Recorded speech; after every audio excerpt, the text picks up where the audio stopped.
오늘 보실 본문은 베드로전서 2장입니다.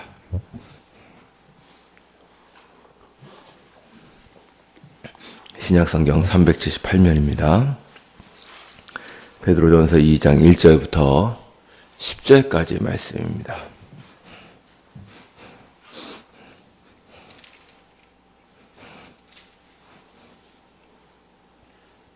베드로전서 2장 1절부터 10절입니다.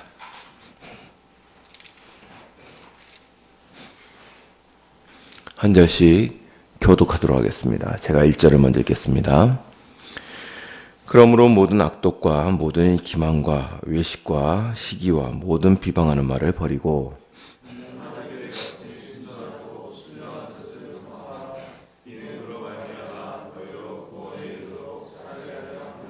너희가 주의 인자하심을 맛보았으면 그리하라.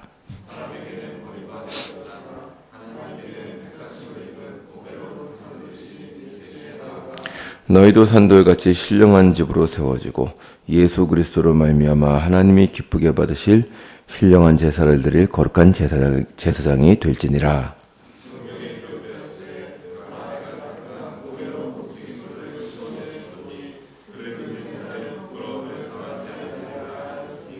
그러므로 믿는 너에게는 보배이나 믿지 아니하는 자에게는 건축자의 버린 그 돌이 모퉁이의 머릿돌이 되고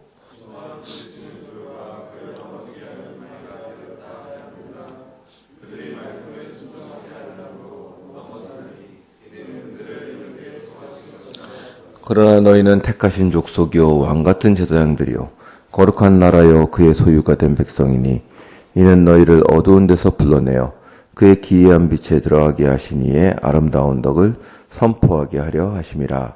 너희가 전에는 백성이 아니더니 이제는 하나님의 백성이요 전에는 긍휼을 얻지 못하였더니 이제는 긍휼을 얻은 자니라. 아멘. 계속해서 베드로전서를 살펴보고 있습니다. 오늘은 베드로전서 2장을 보도록 하겠습니다. 2장은 내용에 있어서 크게 두 부분으로 나눌 수 있습니다. 오늘 이제 읽으신 2장 1절부터 10절까지가 이제 한 부분이고요. 그 뒤에는 11절부터 끝절까지가 25절까지가 두 번째 내용입니다. 이 중 정반부의 내용에서는 성도가 받은 구원의 내용과 함께 구원받은 성도의 정체성에 대해서 설명하고 있습니다. 특별히 사도는 여기에서 성도들을 택함받은 제사장이라는 말로 정의하고 있습니다. 본문을 보시면 사도는 먼저 1절에서 성도들이 구원의 은혜를 받았기에 모든 악독과 기만과 외식과 시기와 비방하는 말을 버리라고 권합니다. 그리고 순전하고 신령한 젖을 사모하라고 말합니다. 아마도 이 젖은 순전한 하나님의 말씀을 뜻하는 것으로 보입니다. 성도는 말씀을 통하여 성장하게 되기 때문입니다. 또 이 본문을 보면 예수를 신령한 돌, 즉 집을 세우는 모퉁이 돌이라고 설명하면서 성도가 예수와 함께 하게 될 때 생기는 두 가지를 5절에서 말하고 있습니다. 5절을 보시면 두 가지 일이 생기는데 첫째는 성도들이 신령한 집이 된다고 합니다. 이것은 아마도 교회를 이루는 것으로 이해할 수 있겠습니다. 성도들이 신령한 머릿돌 대신 예수와 함께 교회 공동체를 이루어가는 것을 신령한 집으로 비유하고 있습니다. 또 다른 하나는 이제 오늘 주로 나오는 거룩한 제사장이 된다는 것인데 성도가 예수로 말미암아서 제사장이 된다고 말합니다. 그리고 이 본문에서는 성도가 하나님의 제사장이 된다는 것을 그의 영적인 정체성으로 설명하고 있습니다. 이 성도의 영적인 정체성이 9절부터 10절까지의 내용입니다. 참 감격스러운 말씀입니다. 제가 다시 한번 읽겠습니다. 보십시오. 그러나 너희는 택하신 족속이요 왕같은 제사장들이요 거룩한 나라요 그의 소유가 된 백성이니 이는 너희를 어두운 데서 불러내어 그의 기이한 빛에 들어가게 하신 이에 아름다운 덕을 선포하게 하려 하심이라. 너희가 전에는 백성이 아니더니 이제는 하나님의 백성이요 전에는 긍휼을 얻지 못하였더니 이제는 긍휼을 얻은 자니라. 아멘. 이것은 참으로 우리에게는 감격스러운 신앙 고백입니다. 그런데 이렇게 감격스러운 신앙 고백으로 시작한 2장은 11절부터 성도들에게 삶에 대한 권면을 하고 있는데 그 11절 이하의 내용은 이 앞의 내용과 아주 묘한 대조를 이루고 있습니다. 이제 11절부터 25절 내용을 보면 이렇습니다. 11절부터 25절은 성도들의 삶에 대해서 권면하는 내용인데 이 내용은 크게 세 가지로 나눌 수 있습니다. 근데 이제 여기서 주의해 보셔야 될 것은 이 세 가지 권면은 지금 편지를 받고 있는 성도들의 현실을, 그들이 처한 현실을 알려줍니다. 먼저 11절부터 12절에서는 성도들이 이방인들 중에서 살면서 그들의 비난과 모함을 받을지라도 거룩한 삶을 살라고 권하고 있습니다. 한번 보실까요? 11절과 12절입니다. 제가 한번 읽겠습니다. 보십시오. 사랑하는 자들아, 거름과 나그네와 같은 너희를 권하노니 영혼을 거슬러 싸우는 육체의 정욕을 제어하라. 너희가 이방인 중에서 행실을 선하게 가져 너희를 악행한다고 비방하는 자들로 하여금 너희 선한 일을 보고 오시는 날에 하나님께 영광을 돌리게 하려 함이라. 아멘. 그러니까 그들을 비방하는 자가 있다고 얘기를 합니다. 그리고 13절부터 17절은 그들 위에 있는 왕의 제도에 순종하라 하는 것입니다. 사도는 왕이나 총독을 주신 분이 하나님이시라는 생각을 바탕에 깔고 있습니다. 왕의 사명은 악을 행하는 자를 징벌하고 선을 행하는 자를 포상하는 것입니다.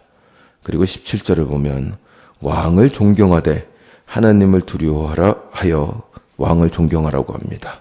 17절 한번 보시죠. 17절을 다 같이 읽겠습니다. 시작. 무사람을 공경하며 형제를 사랑하며 하나님을 두려워하여 왕을 존대하라. 아멘. 그러니까 왕을 존대하는 것이 곧 하나님을 존대하는 것이다 라고 이렇게 일치화시키고 있습니다. 이것은 권세는 다 위로부터 세워진 것이라는 로마서 13장의 말씀과 유사합니다. 그리고 나머지 길게 기록되어 있는 18절부터 25절까지는 사환에게 하는 권면입니다. 근데 주인들에게 순종하라는 말씀입니다. 한번 보시죠. 18절부터 19절을 다 같이 읽겠습니다. 시작. 사환들아, 범사에 두려움으로 주인들에게 순종하되 선하고 관용하는 자들에게만 아니라 또한 까다로운 자들에게도 그리하라. 부당에게 고난을 받아도 하나님을 생각함으로 슬픔을 참으면 이는 아름다우나. 아멘. 여기 보면 사환들, 그러니까 잘 말이 와닿지를 않는데 영어 번역본을 보면 노예들아 이렇게 되어 있습니다. 그러니까 여기서 말하는 사환들이란 그저 집에서 뭐 이렇게 부림을 받는 그냥 어떤 이렇게 뭐랄까요, 일꾼을 얘기하는 게 아니고 여러 가지 상황으로 인해서 지금 노예가 된 사람들을 말합니다. 이들에게 사도는 말하기를 주인에게 복종하되 관용하는 자에게만 하지 말고 까다로운 자들에게도 그리하라고 되어 있습니다. 근데 여기서 까다롭다는 말은 많이 순화된 표현입니다. 원어를 보면 이 까다롭다는 말은 비뚤어진 혹은 부도덕한, 원칙이 없는 이런 뜻입니다. 한마디로 원칙이 없이 이랬다 저랬다 하면서 비상식적인 사람을 말합니다. 이런 사람들하고는 지내는 것조차 쉽지가 않습니다. 그런데 이런 사람들이 주인이라면 순종하라고 권하고 있는 것입니다. 그리고 그 다음에 19절부터 나오는 권면은 더 무섭습니다. 부당하게 고난을 받아도 하나님을 봐서 참으면 이것은 아름다운 일이라고 하는 것입니다. 그리고 사도는 이러한 자신의 권면이 근거가 없거나 혹은 성도들이 함부로 생각하지 않도록 하나의 근거를 대고 있는데 그것은 그리스도께서도 무고하게 고난을 당하셨으나 그로 인하여 맞대면하여 싸우시지 않았다는 것을 그 뒤에 설명하고 있습니다. 한번 21절을 한번 보시죠. 21절부터 24절까지를 한 절씩 교독하도록 하겠습니다. 제가 먼저 21절 읽겠습니다. 이를 위하여 너희가 부르심을 받았으니 그리스도도 너희를 위하여 고난을 받으사 너희에게 본을 끼쳐 그 자취를 따라오게 하려 하셨느니라. 욕을 당하시되 맞대어 욕하지 아니하시고 고난을 당하시되 위협하지 아니하시고 오직 공의로 심판하시는 이에게 부탁하시며 친히 나무에 달려 그 몸으로 우리 죄를 담당하셨으니 이는 우리로 죄에 대하여 죽고 의에 대하여 살게 하려 하심이라. 그가 채찍에 맞음으로 너희는 나음을 얻었나니. 아멘. 그러니까 이 구절을 그냥 아무 생각 없이 읽을 수도 있겠지만 지금 이러한 어떤 세 가지 권면과 그 뒤에 있는 그리스도에 대한 구절은 베드로의 서신을 받는 성도들의 현실을 우리로 하여금 알게 해줍니다. 그들은 이방인으로서 살아가고 있었기 때문에 약자들이었습니다. 그들은 종종 이웃으로부터 모함과 중상을 당했습니다. 또한 국가 제도들 역시 그들에게 호의적이지 않았습니다.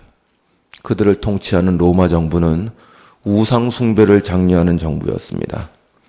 로마 제국 곳곳에 우상 숭배를 위한 신상과 신전을 만들고 그것을 위해서 세금을 걷고 우상 숭배를 강요했습니다. 그리고 고난의 절정은 그 다음에 나옵니다. 성도들 중에 많은 사람들은 노예 신분이었습니다. 이것은 초대교회의 기록을 보면 알 수 있습니다. 그들은 로마 사회에서 사람 취급을 받지 못하였고 재산과 가축과 같이 취급을 당하였습니다. 대부분의 노예들은 짐승보다도 나을 것이 없는 삶을 살았습니다.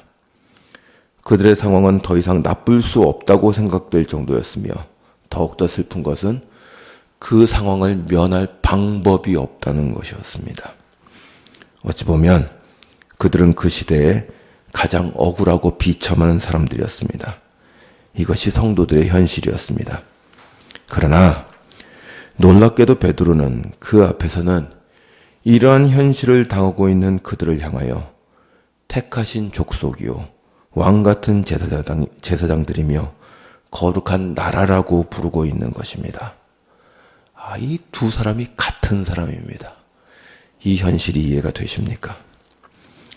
이로써 베드로전서 2장은 성도들의 상황에 대해서 전반부와 후반부의 내용이 묘한 대조를 이루고 있습니다. 전반부에서는 1절부터 10절까지는 그 성도들의 영적인 상황에 대해서 논하고 있고 11절 이하부터는 그들의 현실적인 상황에 대해서 논하고 있는 겁니다. 그들은 영적으로는 왕 같은 제사장이나 현실은 노예였습니다. 이것이 그들의 이중적인 상황이었습니다. 그러나 베드로 사도는 이러한 상황을 성도들이 이상하게 여기지 않기를 바랬습니다. 그래서 그러한 그들의 상황을 2장 앞부분에서는 그리스도를 통하여 설명하고 있습니다. 4절을 보시면 예수께서 이 땅에서 겪으신 아주 모순적이고 이해할 수 없는 상황을 설명합니다. 다시 한번 4절을 좀 보시겠습니까? 2장 4절입니다. 제가 읽겠습니다. 이 구절에 나타난 모순을 한번 보십시오. 사람에게는 버림바가 되었으나 하나님께는 택하심을 입은 보배로운 산돌이신 예수께 나아가. 아멘. 예수를 두 가지로 설명하고 있습니다. 예수는 이 땅에 오셨을 때 사람에게는 버림바 되셨다고 말합니다. 또 8절을 보시면 예수는 사람들에게 부딪히는 돌과 걸려 넘어지게 하는 바위가 되셨다고 합니다. 무슨 말인가? 예수를 보면 사람들이 실족했다는 말입니다. 왜 실족했을까요? 예수는 이스라엘이 원하는 메시아의 모습이 아니었기 때문입니다. 그는 바리새인과 사두개인과 같이 권위적이고 근엄하지도 않았고 로마 황제처럼 힘을 가지지도 못했습니다. 예수는 머리둘 곳 없어 했고 자기를 거절하는 마을을 피해 가셨으며 줄이고 피곤해 하셨습니다. 그렇게 능력과 힘 있는 메시아를 원했던 유대인들은 예수를 보면 다 실족했습니다. 저 사람이 하나님이 보내신 우리의 구원자일 리가 없다고 생각했습니다. 그것이 바로 예수께서 부딪히는 돌과 걸려 넘어지는 바위가 되셨다는 의미입니다. 그러나 그것은 예수의 외적인 모습에 불과했습니다. 그분은 하나님께서 선택하신 보배로운 산돌이었습니다. 하나님이 세우시는 교회의 머릿돌이셨고 대제사장이셨고 하늘의 왕이셨습니다. 그분이 가시는 곳마다 하나님의 은혜가 나타나며 죄인이 하나님께 돌아와 용서함을 받았고 귀신들이 항복했습니다. 그러나 그러한 능력이 한 번도 예수에게는 권세나 힘이나 세상을 압박하는 것으로 나타나지 않았습니다. 예수는 그렇게 이중적인 모습을 가지고 사셨습니다. 내적으로는 하나님의 구원자요 산돌이지만 외적으로는 사람들이 보면 실족할 만한 모습이었다는 것입니다.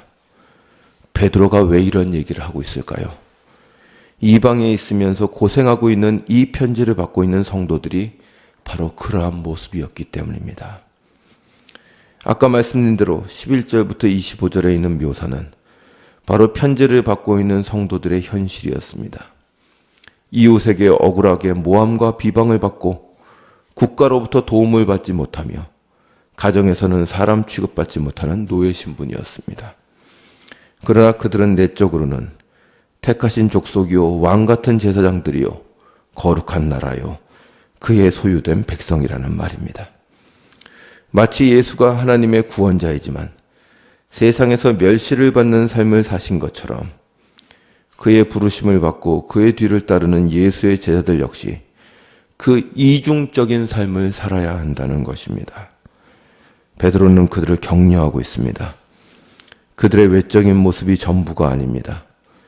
세상은 그들을 멸시할지라도 성도들은 이 땅에서 왕의 제사장의 사명을 다해야 합니다. 외적인 모습으로 기가 죽거나 자신의 사명을 던져서는 안 됩니다. 오히려 예수께서도 멸시를 받으셨다는 사실을 기억하고 그분이 멸시받는 모습으로 세상을 구원하셨다는 것을 잊지 말아야 합니다. 십자가로 세상을 구원하셨다는 것은 우리에게 크나큰 모순입니다. 힘과 권력으로 구원하지 않으시고 죽음으로 구원하셨습니다. 이것은 우리의 삶도 마찬가지입니다. 지금도 성도들은 여전히 이중적인 모습을 가집니다. 우리는 부족하고 연약한 모습을 가집니다.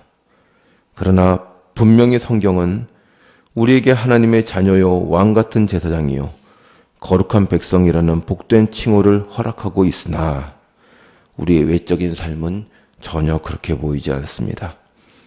세상에서는 쪼들리고 능력이 없고 내 문제 하나 해결할 수 없어서 전전긍긍하는 삶의 모습을 보입니다. 세상이 예수에게나 우리에게나 하는 비웃음은 똑같습니다. 내가 하나님의 아들이라고? 그러면 내가 지금 매달려 있는 십자가에서 내려와 봐라. 그러면 믿겠다. 우리는 우리의 현실을 이길 수가 없습니다. 우리는 하나님께 기도합니다. 내 현실을 조금만 이기게 해주시면, 내 상황을 조금만 더 쉽게 해주시면 하나님께 헌신하겠노라고 말합니다. 그런 말씀 하시는 분이 많습니다. 요새 교회에서 직분자 세워야 되지 않습니까? 목사님, 제가 상황이 조금만 더 나아지면 봉사할 텐데, 조금만 더 안정되면 봉사할 수 있는데 제가 지금은 할 수가 없네요.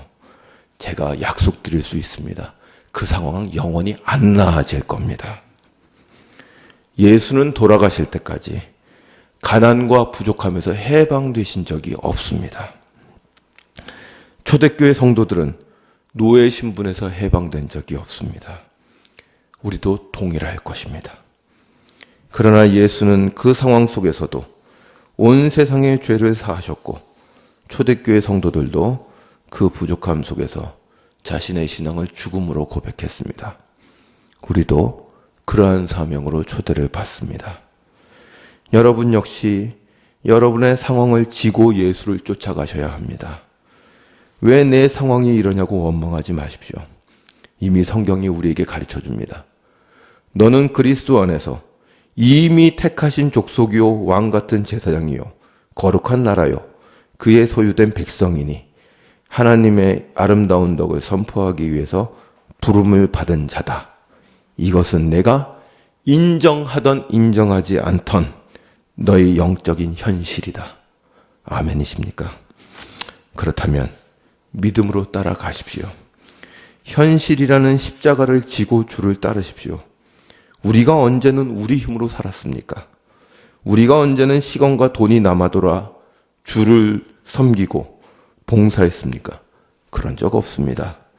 우리는 두 세계를 사는 사람입니다. 현실로는 노예이지만 영적으로는 하나님의 제사장들입니다. 영적인 신분이 현실의 신분보다 훨씬 더 큽니다. 영적인 신분은 하나님이 보장하신 것이기 때문입니다. 그러므로 서십시오. 담대하시고 현실을 원망하지 마십시오. 우리의 영적인 정체성, 영적인 권위를 이길 수 있는 세상은 없습니다. 우리와 함께 하신 분이 세상보다 큽니다. 그 믿음을 가지고 이 세상을 사시며 가정과 교회를 섬기시며 성도를 살아가시는 여러분이 되시기를 주의 이름으로 축원합니다. 기도하시겠습니다.